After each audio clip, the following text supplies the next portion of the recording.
सार्थ ज्ञानेश्वरी मराठी अनुवाद अध्याय 5. अर्जुन म्हणाला, हे कृष्णा, कर्माचा त्याग करावा असे तू सांगतोस आणि पुन्हा कर्माचे अनुष्ठान करावे असेही तू सांगतोस. या दोहोंपैकी खरोखर तुझ्या मताने जे श्रेयस्कर असेल ते सांग. मग अर्जुन श्रीकृष्णाला म्हणाला, अहो, हे असे कसे? तुमचे बोलणे यात एक वाक्यता असेल तर त्या संबंधाने काही विचार करता येईल. सर्व कर्माचा त्याग करावा असे तुम्हीच मागे पुष्कळ रीतीने सांगितले होते, तर आता कर्मयोगाविषयीच्या भराला जास्त उत्तेजन का देता? श्री अनंता, श्रीकृष्ण असे हे दुटप्पी बोलले असता आमच्यासारख्या अल्प समजुतीच्या लोकांच्या मनाला पाहिजे तसा उलगडा होत नाही. ऐक, एक तत्व जर सांगावयाचे असेल तर एकच निश्चित सांगितले पाहिजे. हे तुम्हाला दुसऱ्यांनी सांगावयास पाहिजे काय? एवढ्यासाठी मी आपल्यासारख्या श्रेष्ठांना विनंती केली होती की हे तत्वज्ञान संदिग्ध भाषेत सांगू नये. परंतु देवा, मागे झाले ते राहू द्या. आता यावेळी उलगडा करा आणि या दोन मार्गांपैकी चांगला कोणता ते सांगा, ज्याचा शेवट शुद्ध असून ज्याचे फळ अचूक प्राप्त होते व ज्याचे अनुष्ठान सहजच सरळ आहे. ज्याप्रमाणे झोपेच्या सुखात व्यत्यय न येता रस्ता तर पुष्कळ काटत जातो, अशा सुखकारक वाहनासारखा जो सोयीचा मार्ग असेल तो सांगा. या अर्जुनाच्या बोलण्याने देव मनात खुश झाले. मग संतुष्ट होऊन म्हणाले, ऐक, तसेही होईल. पहा, ज्या दैववानाला कामधेनूसारखी आई मिळते त्याला चंद्र पण तो सुद्धा खेळावयास मिळतो. हे पहा, शंकरांनी प्रसन्न होऊन त्या उपमन्यूच्या इच्छेप्रमाणे त्याला दूध भाता करता क्षीरसमुद्र दिला नाही का? त्याप्रमाणे उदारपणाचे घर जो श्रीकृष्ण तो अर्जुनाच्या स्वाधीन झाल्यावर मग तो अर्जुन सर्व सुखांचे वसतिस्थान का होऊ नये? यात आश्चर्य कसले? लक्ष्मीकांतासारखा मालक मिळाला असताना आता आपल्याला हवे तसे त्याने का मागून घेऊ नये? म्हणून अर्जुनाने जे मागितले ते श्रीकृष्णांनी प्रसन्न होऊन दिले. ज्ञानेश्वर महाराज म्हणतात, श्रीकृष्ण जे काय म्हणाले ते मी सांगेन. श्रीकृष्ण म्हणाले, कर्माचा त्याग आणि कर्माचे अनुष्ठान ही दोन्ही श्रेयाला म्हणजे मोक्षाला कारणीभूत आहेत. या दोहोंपैकी कर्मत्यागापेक्षा कर्मयोगच तो जाणत्या नेणत्यांना सर्वांना सुलभ असल्याने विशेष श्रेयस्कर आहे. श्रीकृष्ण म्हणाले, अर्जुना, हे संन्यास व कर्मयोग विचार करून पाहिले तर तात्विकदृष्ट्या दोन्ही मोक्ष प्राप्त करून देणारे आहेत. तरी पण जाणते व नेणते या सगळ्यांना हा निकष, हा निष्काम कर्मयोग आचरण्याला सरळ आहे. ज्याप्रमाणे पाण्यातून तरुण जाण्याला स्त्रियांना व बालकांना होळी हे सुलभ साधन आहे, त्याप्रमाणे भवसागरातून तरुण जाण्यास हा कर्मयोग साधन आहे. त्याचप्रमाणे सारासाराचा विचार केला तर हाच सोपा दिसतो. याने कर्माच्या संन्यासापासून मिळणाऱ्या फलाची प्राप्ती कष्टावाचून होते. आता एवढा करता मी तुला कर्मसन्यास करणाराचे लक्षण सांगेन. मग हे दोन्ही मार्ग सहजच एक आहेत असे तू जाणशील. हे महाभाव अर्जुना, जो कशाचा द्वेष करीत नाही व कशाची इच्छा करत नाही तो कर्मयोगी नित्य कर्मसन्यासीच जाणावा. द्वंद्वांनी रहित असलेला तो बंधांपासून सहज अनायासे मुक्त होतो. तरी गत गोष्टीची जो आठवण धरत नाही, काही मिळाले तर त्याची इच्छा करत नाही, जो मेरू पर्वताप्रमाणे अंतःकरणात अगदी अचळ असतो आणि ज्याच्या अंतःकरणात मी व माझे यांचे स्मरण राहिलेले नाही, अर्जुना, तो सदोदित संन्यासीच आहे हे जाणावे. ज्याच्या मनाची अशी तयारी झाली त्याला संगत सोडून जातात, म्हणून त्याला शाश्वत सुखाची अनायासे प्राप्ती होते. अशा स्थितीत जर घर वगैरे सर्वांचा त्याग करण्याची काही जरुरी नाही, कारण त्यांची आसक्ती घेणारे मन तेच स्वभावतः निस्संग झाले आहे. म्हणून पहा, अग्नी विझून गेल्यावर मग तो जो राखेचा ढेपसा शिल्लक राहतो तेव्हा त्याला कापसामध्ये सुद्धा ज्याप्रमाणे गुंडाळून ठेवता येते, त्याप्रमाणे ज्याच्या बुद्धीत संकल्प नाहीत तो परिवारात असून सुद्धा कर्मबंधात पडत नाही. म्हणून ज्या वेळेला कल्पना सुटते त्याच वेळेला संन्यास घडतो. या कारणाने कर्मसन्यास व कर्मयोग दोन्ही सारखेच आहेत. सांख्य व कर्मयोग भिन्न फल देणारे आहेत असे अज्ञ बोलतात, ज्ञानी बोलत नाहीत. सांख्य व कर्मयोग यापैकी एकाचे जरी अनुष्ठान केले तरी करणाराला दोहोंचेही फल जो मोक्ष तो प्राप्त होतो. एरवी अर्जुना, जे पूर्णपणे अज्ञानी आहेत ते सांख्ययोग व कर्मयोग यातील भेद कसे जाणतील? ते स्वभावतःच मूर्ख असतात, म्हणून या दोन मार्गांना भिन्न समजतात. नाहीतर प्रत्येक दिव्याचा प्रकाश काय वेगवेगळे आहेत काय? एकाचेच चांगले आचरण करून ज्यांनी संपूर्ण तत्व समजावून घेतले ते दोघांनाही एकच रूपाने समजतात. सांख्य मार्गाने जाणाऱ्यांना जे मोक्षरूपी स्थान प्राप्त होते तेच निष्काम कर्मयोगाचे अनुष्ठान करणाऱ्यांनाही प्राप्त होते. सांख्य व कर्मयोग हे एक आहेत असे जाणणारा खरा ज्ञाता होय आणि सांख्य मार्गाने जे मिळते तेच योगाने प्राप्त होते. अशा रीतीने या दोन मार्गात सहजच एकता आहे. पहा, आकाश आणि पोकळी यांच्यामध्ये ज्याप्रमाणे खिन्नता नाही त्याप्रमाणे कर्मयोग आणि सांख्ययोग यांची एकता ज्याला पटलेली असते. ज्याला सांख्य व कर्मयोग अभिन्नतेने पटले त्यालाच जगात उजाडले, ज्ञानप्राप्ती झाली व त्यानेच आत्मस्वरूप पाहिले. हे महाबाहो, कर्मयोगा वाचून कर्मसन्यासाची प्राप्ती होणे दुष्कर आहे. फलनिरपेक्ष कर्मयोगाचे ठिकाणी रत असलेल्या मुनीला ब्रह्माची प्राप्ती तात्काळ होते. अर्जुना, जो निष्काम कर्म करण्याची हातवटी रूपी रस्त्याने मोक्षरूप पर्वतावर चढतो तो परमानंद रूप शिखर त्वरेने गाठतो. त्याहून दुसरा ज्याच्या हातून कर्मयोगाचे अनुष्ठान होत नाही तो व्यर्थच संन्यासाचा छंदात पडतो, परंतु त्याला संन्यासाची प्राप्ती कधीच होत नाही. शुद्ध चित्त, जितदेह, जितेंद्रिय व ज्याचा आत्मा सर्व भूतांचा आत्मरूप झाला आहे असा निष्काम कर्मयोगाचे ठिकाणी रत असलेला मनुष्य कर्म करीत असला तरी त्यापासून अलिप्त असतो. ज्याने भ्रमापासून हिरावून घेतलेले आपले मन गुरुपदेशाने स्वच्छ करून आत्मस्वरूपात मुरवून ठेवले, ज्याप्रमाणे समुद्रात मीठ पडले नाही तोपर्यंत ते मर्यादित असे दिसते, मग ज्यावेळी समुद्राशी त्याचा योग होतो त्यावेळी ते समुद्रा एवढे होते. त्याप्रमाणे संकल्पापासून दूर गेल्यामुळे ज्याचे चित्त चिद्रूप झाले तो मर्यादित दिसत असला तरी त्याने तिन्ही लोक व्यापले आहेत असे समज. आता कर्ता कर्म कार्य हा त्रिपुटीचा व्यवहार स्वभावताच बंद पडतो आणि यावर त्याने सर्व जरी केले तरी तो तत्वतः त्याचा कर्ता होत नाही. पाहत असता, ऐकत असता, स्पर्श करीत असता, वास घेत असता, खात असता, चालत असता, झोप घेत असता, श्वास घेत असता, डोळ्याची पापणी उघडत व मिटत असता इंद्रियांच्या अर्थाच्या ठिकाणी इंद्रियांची प्रवृत्ती असते असे लक्षात आणून कर्मयोगाच्या ठिकाणी रत असलेल्या आत्म्याचे खरे स्वरूप जाणणाऱ्या तत्ववित मनुष्याने मी काही करीत नाही असे लक्षात ठेवावे. कारण अर्जुना, त्याच्या ठिकाणी मी देह अशी आठवणच नसते तर मग कर्तेपणा कोठचा? तो कर्तेपणा तेथे राहील काय सांग. याप्रमाणे शरीराचा त्याग केल्याशिवाय अव्यक्त परमात्म्याचे सर्व स्वभाव त्या कर्मयोगाच्या ठिकाणी स्पष्टपणे अनुभवास येतात. एरवी तोही इतर लोकांप्रमाणे शरीरात असून सर्व व्यवहार करीत असताना दिसतो.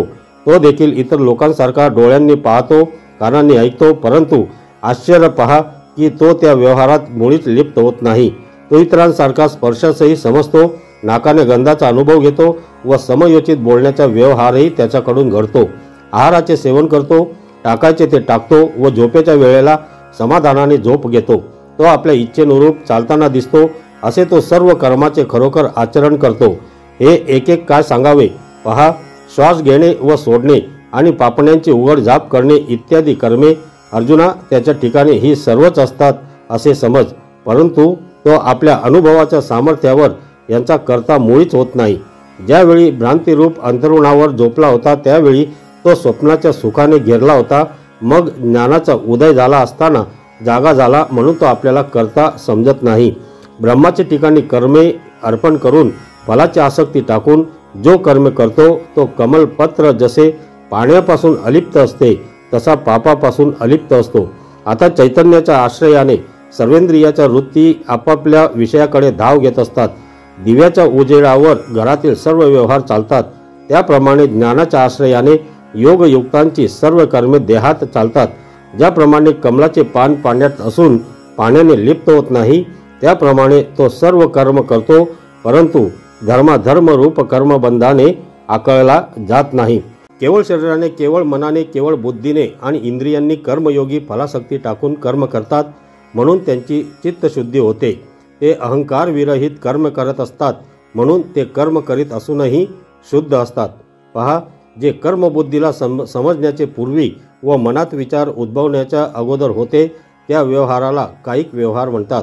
हेच स्पष्ट झाले पाहिजे असेल तर ऐक. ज्याप्रमाणे तान्यमुलाची हालचाल असते त्याप्रमाणे योगी केवळ शरीरानेच कर्मे करतात. शरीर हे 5 भूतांचे बनलेले असते. त्यावेळेला ज्याप्रमाणे एकटे मनच स्वप्नात व्यवहार करते. अर्जुना, एक आश्चर्य पहा, या वासनेचा विस्तार केवढा आहे. ती देहाला जागे होऊ देत नाही, पण सुखदुःखाचा भोग भोगवते. इंद्रियांना ज्यांचा पत्ता नसतो असे जे कर्म उत्पन्न होते त्याला केवळ मानसिक कर्म म्हणतात. योगी तेही कर्म करतात, पण त्या कर्माने बांधले जात नाहीत, कारण त्यांनी अहंकाराची संगती टाकलेली असते. आता ज्याप्रमाणे भूतांचा संचार झाल्यामुळे चित्त भ्रमाच्या स्वाधीन झाल्यावर मग संचार झालेल्या माणसाच्या इंद्रियांच्या क्रिया अमेळ दिसतात.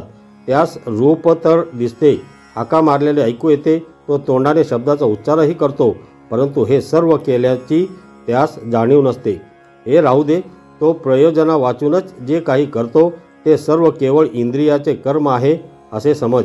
मग श्रीकृष्ण अर्जुनाला म्हणाले, सर्व ठिकाणी जाणण्याचे जे काम आहे ते खरोखर बुद्धीचे आहे असे ओळख. ते बुद्धीच्या प्रामुख्याने मनपूर्वक कर्म करतात, पण ते कर्मयोगी नैष्कर्म स्थितीस प्राप्त झालेल्या पुरुषांपेक्षाही मुक्त दिसतात, कारण त्यांच्यामध्ये बुद्धीपासून देहापर्यंत कोठेही अहंकाराचे स्मरणच नसते. म्हणून अशा कर्माचे आचरण करीत असताही ते शुद्धच असतात असे समज. अर्जुना, कर्तेपणाचा अहंकार टाकून केलेले जे कर्म तेच निष्कर्म होय, ही गुरुकडून कळणारी मर्माची गोष्ट प्राप्त पुरुष समजतात. आता शांत रसाचा पूर मर्यादा सोडून उचंबळत आहे, कारण बोलण्याच्या पलीकडील गोष्टींचे व्याख्यान करता आले. ज्यांच्या इंद्रियाविषयींचा पराधीनपणा चांगल्या तऱ्हेने नाहीसा झाला आहे त्यांनाच हे ऐकण्याची योग्यता आहे. या ज्ञानेश्वर महाराजांच्या बोलण्यावर संत श्रोते म्हणतात, हे विषयांतर करणे पुरे, कथेचा संबंध सोडू नकोस, कारण तसे करण्याने श्लोकसंगतीचा बिघाड होईल. जे मनाने आकलन करणे कठीण आहे, घासाघीस केली तरी बुद्धीला जे प्राप्त होत नाही ते दैवाच्या अनुकूलतेने तुला सहज सांगता आले. जे स्वभावतः शब्दाच्या पलीकडचे आहे ते बोलण्यात सापडले तर इतरांचे काय प्रयोजन. तेव्हा तू श्रीकृष्ण संवादाची चाललेली कथा सांग. श्रोत्यांची अशी ही अतिशय उत्कंठा जाणून निवृत्तीनाथांचे शिष्य ज्ञानदेव म्हणतात, कृष्ण व अर्जुन या दोघात चाललेले हे संभाषण एवढा वेळ ऐकले हे ते लक्षात देऊन यापुढे ऐका. कर्मफलाचा त्याग करून कर्म करणारा योगी अत्यंत श्रेष्ठ अशी शांती मोक्ष मिळवतो. कर्मयोगाचे ठिकाणी अयुक्त असलेला व फलाचे ठिकाणी आसक्त असलेला मनुष्य कामाचे योगाने प्रेरित झाल्यामुळे बंधन पावतो. मग श्रीकृष्ण अर्जुनाला म्हणाले, आता तुला कृतकृत्य झालेल्या पुरुषाचे चिन्ह संपूर्ण सांगेन, तू चांगले लक्ष दे. तरी ज्ञानयोगाने जो संपन्न झाला आहे आणि ज्याला कर्मफलाचा वीट आलेला आहे त्याला या जगात शांती घरात घुसून वळते. अर्जुना, त्याहून दुसरा प्रपंची कर्माच्या बंधामुळे अभिलाषेच्या दाव्याने फलभोगाच्या खुंट्याला बांधला जातो. सर्व कर्माचा साक्षात नाही मनाने संन्यास करून जितेंद्रिय देहवान पुरुष नवद्वाराच्या या देहरूपी नगरात सर्व करूनही काही न करता वा न करविता आनंदाने पडलेला असतो. फलाची इच्छा असलेल्या पुरुषाप्रमाणे तो सर्व कर्म करतो आणि नंतर आपल्या हातून ती गोष्ट घडलीच नाही अशा अकर्तेपणाच्या समजुतीने त्याविषयी उदासीन राहतो. तो जिकडे पाहतो तिकडे सुखमय सृष्टी होते आणि तो जेथे सांगेल तेथे महाबोध नांदतो. 9 छिद्रांच्या देहामध्ये वागत असूनही त्याचे देहाशी तादात्म्य नसते. तो फलांचा त्याग करणारा कर्म करीत असताही परिणामाच्या दृष्टीने पाहिले असता काहीच करत नाही. विश्वाचा कर्तेपणा, कर्म अथवा कर्माचा फलाशी संयोग यापैकी काहीही सर्वेश्वर उत्पन्न करत नाही. स्वभाव म्हणजे प्रकृतीच सर्व करते. ज्याप्रमाणे सर्वेश्वर जर पाहिला तर तो वस्तुतः क्रियाशून्य असतो, परंतु तोच तिन्ही लोकांच्या विस्ताराची रचना करतो आणि त्यास कर्ता असे म्हणावे तर तो कोणत्याही कर्मात लिप्त होत नाही, कारण त्याच्या ठिकाणी असणाऱ्या उदासीनतेचा कोणताही अवयव अशुद्ध होत नाही. ज्याची उदासीनता किंचितही बिघडत नाही त्याच्या सहज स्थितीचा तर भंग होत नाही व त्याचा अकर्तेपणा चोळवटच नाही. असे असूनही तो महाभूतांचे समुदाय चांगल्या तऱ्हेने उत्पन्न करतो. तो जगातील सर्व प्राण्यांना व्यापून असतो, परंतु केव्हाही कोणाचीही आसक्ती धरत नाही. हे जग उत्पन्न होते व नाहीसे होते याची त्यास खबरही नसते. ईश्वर कोणाचे पाप घेत नाही, पुण्य घेत नाही. ज्ञान अज्ञानाने आच्छादलेले आहे, जेणेकरून प्राणी मोह पावतात. प्राणी मात्राकडून होणारी संपूर्ण पाप पुण्ये ही त्याच्या अगदी जवळ असतात, तरी तो त्यांना जाणत नाही. फार काय तो त्यांचा साक्षीही होऊन राहत नाही, तर मग दुसरी गोष्ट कशाला बोलायला पाहिजे. सगुण स्वरूपाच्या संगतीने तो सगुण होऊन क्रीडा करतो, परंतु त्या समर्थाच्या निर्गुणपणाला भ्रष्टता येत नाही. तो उत्पन्न करतो, पालन करतो, असे त्याच्या कर्तृत्वाविषयी सर्व लोकात वर्णन होते. अर्जुना ऐक, ते केवळ अज्ञान आहे. परमात्म्याच्या ज्ञानाने ज्यांचे अज्ञान नाश पावले आहे त्यांना ते ज्ञान सर्व वस्तूंच्या ठिकाणी पर जी वस्तू आहे तिचे सूर्याप्रमाणे प्रकाशन करते. ते अज्ञान ज्या वेळेला संपूर्ण नाहीसे होते त्यावेळेला भ्रांतिरूप काजळी दूर होते आणि मग ईश्वराचे अकर्तृत्व प्रतीतीला येते.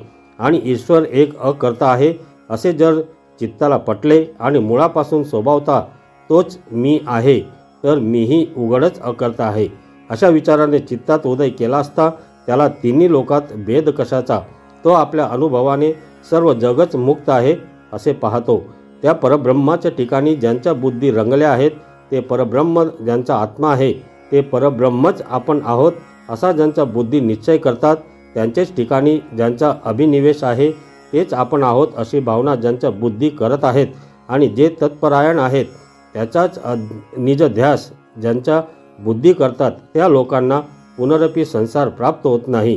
कारण ज्ञानाच्या योगाने त्यांचे दोष ज्याप्रमाणे पूर्व दिशारूपी राजवाड्यात सूर्योदयरूपी दिवाळी झाली असता त्याच वेळेला दुसऱ्याही दिशातील काळोख नाहीसा होतो.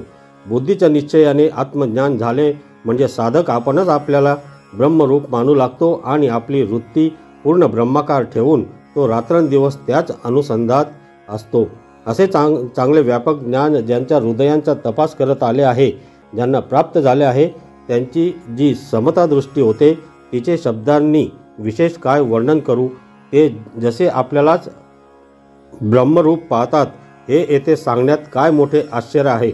परंतु ज्याप्रमाणे दैव हे लीलेने देखील केव्हाच दरिद्रतेला पाहत नाही किंवा विचार हात ज्याप्रमाणे ओळखत नाही किंवा अंधकाराचा मासला ज्याप्रमाणे सूर्याला स्वप्नातही दिसत नाही किंवा अमृताच्या कानावर मृत्यूची वार्ताही येत नाही, हे राहू दे. उष्णता कशी असते हे ज्याप्रमाणे चंद्राला आठवूनही लक्षात येणार नाही त्याप्रमाणे ते ज्ञानी लोक प्राण्यांच्या ठिकाणी भेदाला जाणत नाही. विद्या व विनय यांनी युक्त असा ब्राह्मण, गाय, हत्ती तसेच कुत्रा आणि चांडाळ या सर्वांच्या ठिकाणी त्या ज्ञानी पुरुषांची दृष्टी सारखीच असते. मग त्यांच्या ठिकाणी हे चिलट आणि हा हत्ती किंवा हा चांडाळ आणि हा ब्राह्मण किंवा हा आपला मुलगा आणि हा पलीकडे असलेला परका हा भेद कोठून उरणार. अथवा ही गाय आणि एक कुत्रे अथवा एक थोर आणि एक नीच हे कोठले हे राहू दे. जागा असलेल्या स्वप्न कोठून पडणार. जर अहंकार उरलेला असेल तरच भेदाची प्रतीती येईल. तो अहंकार तर अगोदरच सर्व नाहीसा झाला, आता भेदभाव कोठला. अशा समदृष्टीने ज्यांचे मन स्थिर झाले आहे त्यांनी या लोकीच्या संसाराला जिंकले.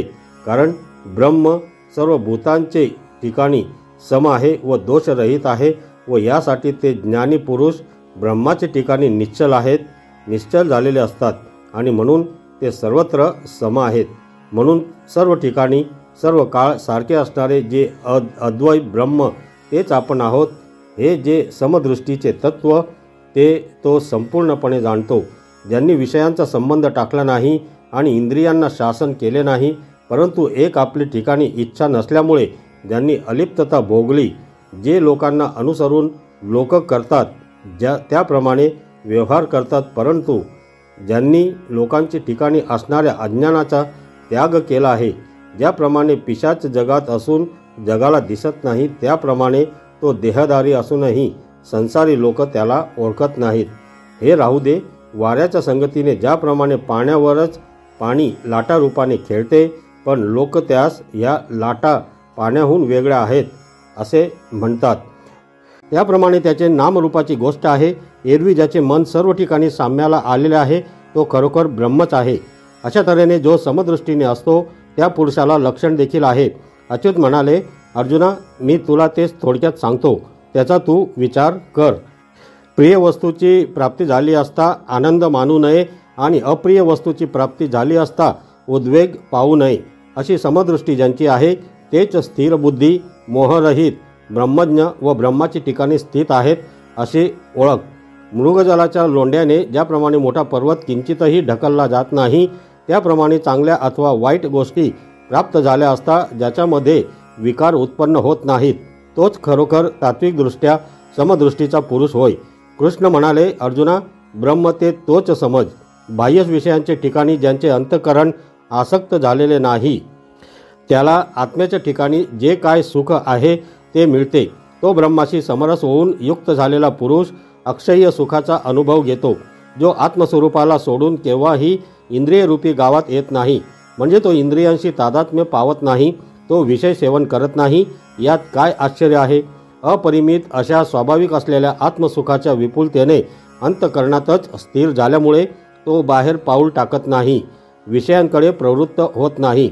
सांग, कमळाच्या पाकळीच्या पात्रावर जो शुद्ध चंद्रकिरणांचे भोजन करतो तो चकोर पक्षी वाळवंटातील दगड चाटत बसेल काय? त्याप्रमाणे ज्याला स्वतःच्या आपल्या ठिकाणी उत्कृष्ट आत्मसुख प्राप्त झाले त्याला विषय सुटले हे काय सांगावयास पाहिजे?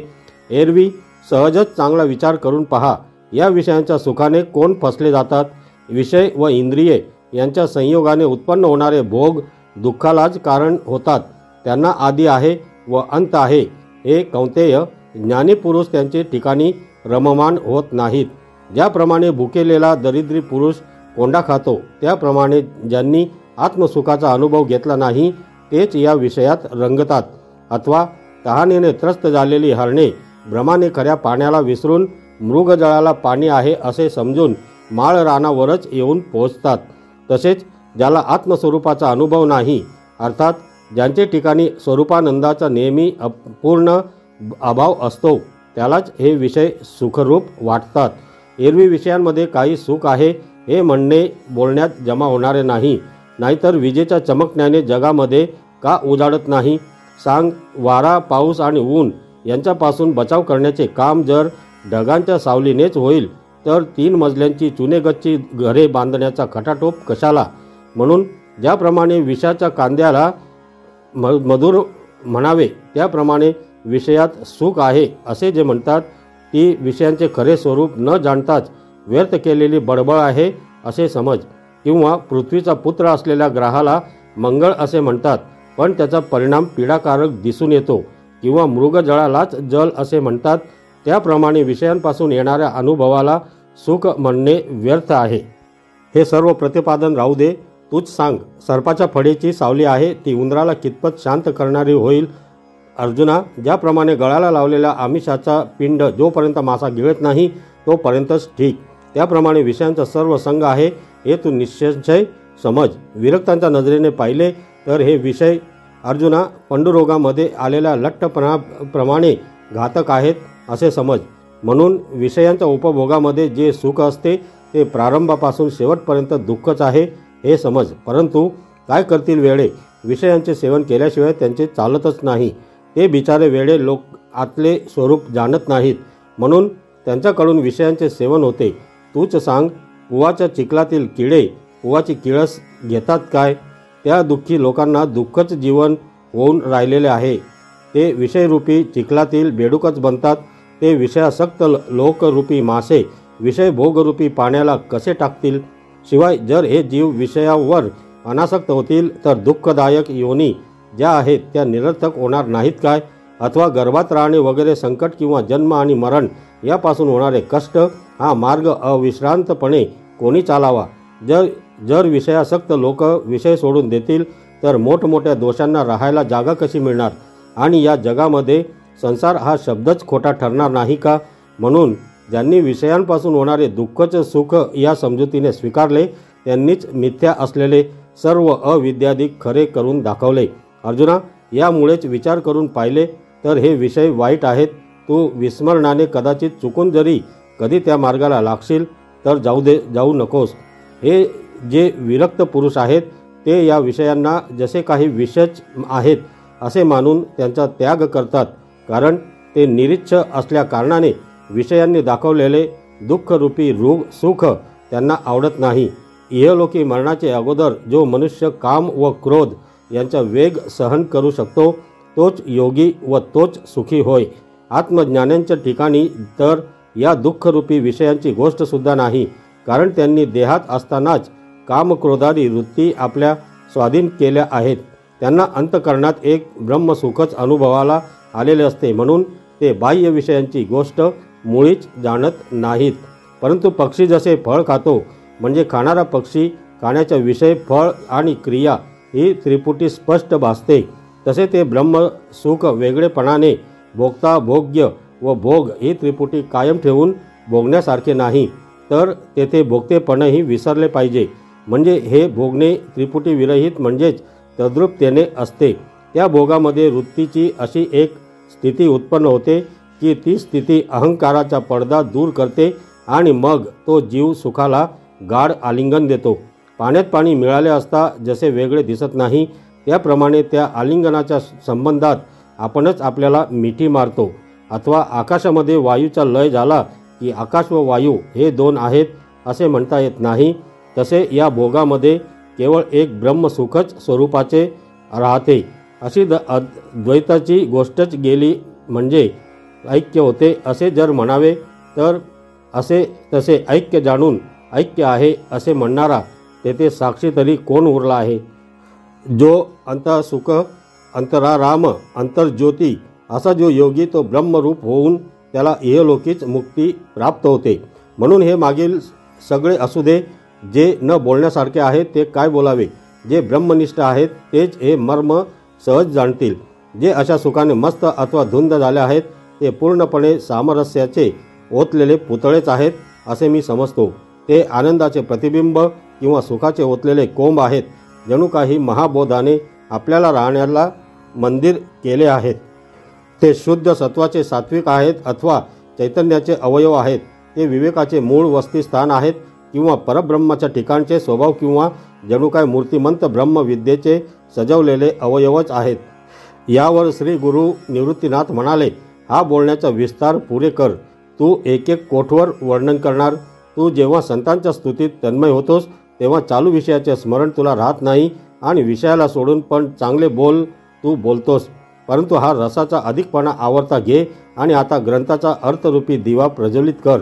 तू सज्जनांच्या अंतःकरण रूपी मंदिरात मंगलकारक दिवसाचा प्रातःकाल कर. याप्रमाणे श्री गुरूंचा इशारा निवृत्तीनाथांचे शिष्य ज्ञानदेव यांना मिळाला. मग ज्ञानेश्वर महाराज म्हणाले, श्रीकृष्ण जे म्हणाले तेच ऐका. अर्जुना, अमर्याद सुखाच्या डोहात जे एकदम तळाशी जाऊन पोहोचले आहेत ते मग त्याच ठिकाणी स्थिर होऊन तद्रूपतेला प्राप्त झाले. ज्यांचे पापादी दोष नष्ट झाले आहेत, ज्यांच्या संशयाचा छेद झाला आहे, ज्यांनी मन ताब्यात ठेवले आहे आणि प्राणीमात्रांच्या हिताविषयी जे रत आहेत, असे ऋषी मोक्ष मिळवतात. अथवा शुद्ध आत्मज्ञानाने जो आपणच आहोत असे जाणतो तो देहामध्येच परब्रह्म आहे असे खुशाल म्हणता येईल. जे खरोखर अतिशय श्रेष्ठ आहे अथवा जे क्षयरहित व अमर्याद आहे व कामनाशून्य लोक ज्या ठिकाणची प्राप्ती करून घेण्यास अधिकारी आहेत ते थोर ऋषींकरताच काढून ठेवले आहे किंवा वैराग्यवानांच्या वाट्याला आलेले आहे व जे नेहमी संशय रहितास फलद्रूप होते. काम व क्रोध यांनी विरहित असलेले मन ताब्यात ठेवणारे आणि आत्मतत्व जाणणारे यती येथेच या देहातच ब्रह्म बनतात. ज्यांनी आपण आपले चित्त विषयांपासून हिरावून घेऊन आपले स्वाधीन करून ठेवले आहे असे पुरुष निश्चयाने ज्या स्वरूपात लीन झाले असता पुन्हा जागे होत नाहीत, निवृत्तीवर येत नाहीत. आत्मज्ञानांचे साध्य जे मोक्षरूप ब्रह्म तेच ते पुरुष आहेत असे अर्जुना तू समज. वर सांगितलेले जे देहधारी असतानाच ब्रह्मभावास आले ते असे कशाने झाले हेही विचारशील तर ते आम्ही चांगले पण थोडक्यात सांगतो. बाह्य विषयांना दूर करून दोन भुवयांमध्ये दृष्टी ठेवून नासिकेमध्ये असलेले प्राण व अपान यांना समान करून तरी वैराग्याच्या आश्रयानं अंतःकरणातील विषयवासना बाहेर काढून देऊन त्यांनी मनाच्या वृत्ती शरीरामध्ये अंतर्मुखतेने एकाग्र केल्या. इडा, पिंगळा व सुषुम्ना या तिघींच्या संधीत जेथे भुवयांच्या टोकांचा मिलाप होतो तेथे दृष्टी स्थिर करून मागे फिरवतात. उजव्या पिंगळा व डाव्या इडा नाकपुडीतून जात येत असलेल्या वायूची गती बंद करून प्राण व अपान यांची समगती म्हणजे ऐक्य करून त्यासह चित्तास ते योमगामी करतात. मन व बुद्धी यांचे नियमन करून जो मुनी मोक्ष हेच आपले अंतिम ध्येय ठेवतो व इच्छा, भय आणि क्रोध ही ज्याची नाश पावली आहेत तो सर्वदा मुक्तच समजावा. तेथे ज्याप्रमाणे रस्त्यावरून वाहणारे पाणी आपल्या पोटात घेऊन गंगा समुद्राला मिळते त्यावेळेला एक हे गटारातील पाणी, एक हे गंगेचे पाणी, अशी वेगवेगळी निवड करता येत नाही. त्याप्रमाणे अर्जुना, ज्यावेळी प्राणापानांच्या निरोधाने मुर्द्यांना आकाशात मनाचा लय केला जातो, त्यावेळी नाना प्रकारच्या वासनांची निवड सहजच थांबते. त्यावेळी ज्या ठिकाणी हे संसाररूप चित्र उमटते तो मनोरूपी पडदा फाटून जातो. ज्याप्रमाणे सरोवर आटले म्हणजे प्रतिबिंब नाहीसे होते, त्याप्रमाणे मनाचे मन पण मुळीच नाहीसे झाल्यावर मग मी देह वगैरे अहंकारादी विकार कोठे राहिले. देहाहंकारादी विकार नाहीसे झाले म्हणून तो ब्रह्मानुभवी पुरुष देहधारी असतानाच ब्रह्म बनतो. यज्ञ व तप यांचा भोगता, सर्व लोकांचा महेश्वर व प्राणीमात्रांचा मित्र मी आहे, अशा प्रकारे जो मला जाणतो त्याला शांती प्राप्त होते. देहधारी असतानाच ब्रह्मभावाला पावले असे जे आम्ही मागे सांगितले ते या मार्गाने आले म्हणून, आणि यमनियमांचे डोंगर व अभ्यासाचे समुद्र ओलांडून ते या पलीकडच्या तीराला ब्रह्मत्वाला पोहोचले. त्यांनी आपणा स्वतःला शुद्ध करून प्रपंचाची योग्य किंमत केली आणि मग सत्य पदार्थ जे ब्रह्म ते तद्रूप होऊन ते राहिले. जेव्हा श्रीकृष्णांनी योग मार्गाचा अभिप्राय अशा रीतीने थोडक्यात सांगितला तेव्हा अर्जुन मर्मज्ञ असल्या कारणाने आश्चर्यचकित झाला, कारण त्याने कधी ऐकला नाही असा योगाचा हा प्रकार पहिल्यांदाच ऐकला. श्रीकृष्णांनी अर्जुनाच्या मनाची ही स्थिती जाणली व मग ते हसून अर्जुनाला म्हणाले, आमच्या बोलण्याने तुझे चित्त प्रसन्न झाले का? यावर अर्जुन म्हणाला, श्रीकृष्णा, आपण मनकवड्यांचे राजे आहात. आपण माझ्या चित्तातला अभिप्राय चांगलाच ओळखलात. मी जे काही विचार करून तुम्हास विचारावे ते देवा आपण आधीच जाणलेत. तरी आपण जे बोललात तेच स्पष्ट करून सांगा. सहज विचार करून पाहिले तर देवा ऐका, तुम्ही जो मार्ग दाखवला तो पोहून जाण्यापेक्षा पाय उताराने जाणे जसे सोपे तसा हा योग मार्ग सांख्य मार्गहून सोपा आहे. परंतु आमच्यासारख्या दुर्बळांना येथे काही विलंब लागेल, पण तो सहन करता येईल. म्हणून देवा, एक वेळ त्याचाच अनुवाद करावा. जरी विस्तार झाला तरी हरकत नाही, पण तो योग मार्ग आरंभापासून अखेरपर्यंत सांगावाच. तेव्हा श्रीकृष्ण म्हणाले, असे का? तुला हा मार्ग चांगला वाटतो तर सांगायला आमची काय हरकत आहे? ऐक, आम्ही तो आनंदाने सांगतो. अर्जुना, तू ऐकतोस व ऐकून त्याप्रमाणे आचरण करतोस असे जर आहे तर आम्हीच सांगावयास का कमी करू? ज्ञानेश्वर महाराज म्हणतात की अगोदरच आईचे अंतकरण त्यात आवडतेपणाचे निमित्त झाले, मग त्या ममतेच्या अद्भुततेची कल्पना कोणाला येईल? ती हरीची कृपादृष्टी करुणरसाचा वर्षाव आहे असे म्हणू, अथवा नव्या स्नेहाची सृष्टी आहे असे म्हणू. हे राहू द्या, कृष्णाच्या दृष्टीचे वर्णन कसे करावे हे आम्हाला कळत नाही. ही हरीची दृष्टी अमृताचीच ओतलेली होती, अथवा अर्जुनाविषयीचे प्रेम पिऊन मस्त झाली होती, म्हणून अर्जुनाच्या मोहात अडकलेल्या त्या हरीच्या दृष्टीस बाहेर निघण्याचे कळेना. या हरीच्या दृष्टांता संबंधाने जितकी जास्त बडबड करावी तितकी कथेची संगती सुटून या वर्णनाचा विस्तार वाढेल. परंतु शेवटी हरीच्या अर्जुनाविषयीच्या प्रेमाचे यथार्थ वर्णन शब्दांनी करता येणार नाही. यात आश्चर्य ते काय? कारण जो आपले मोजमाप आपणच जाणत नाही तो ईश्वर कोणी आकलन करावा? तर मागील बोलण्याच्या अभिप्रायावरून मला सहज असे वाटते की देव अर्जुनाच्या प्रेमरूपी मोहात गुंतले आहेत, कारण ते अर्जुनाला अरे बाबा ऐक असे म्हणत होते. अर्जुना, ज्या प्रकाराने तुझ्या चित्ताला कळेल त्या रीतीने कौतुकाने सांगण्यात येईल. योग हे कशाला नाव आहे, त्याचा उपयोग काय, अथवा योगाचा कोणाला अधिकार आहे, याप्रमाणे जे जे काही या बाबतीत शास्त्रात सांगितलेले असेल ते सर्वच मी तुला आता सांगेन. पहा, तू मन लावून ऐक असे म्हणून श्रीहरी जे बोलले ती कथा पुढे आहे, ती सांगण्यात येईल. अर्जुनाशी असलेल्या सख्यात बिघाड येऊ न देता श्रीकृष्ण अर्जुनाला अष्टांग योग सांगतील. तो प्रसंग निवृत्तीनाथांचे शिष्य ज्ञानदेव म्हणतात की मी स्पष्ट रीतीने सांगेल. तर मंडळी, पुढील अध्याय 6व्यासाठी पुढील व्हिडिओ जरूर पहा. धन्यवाद.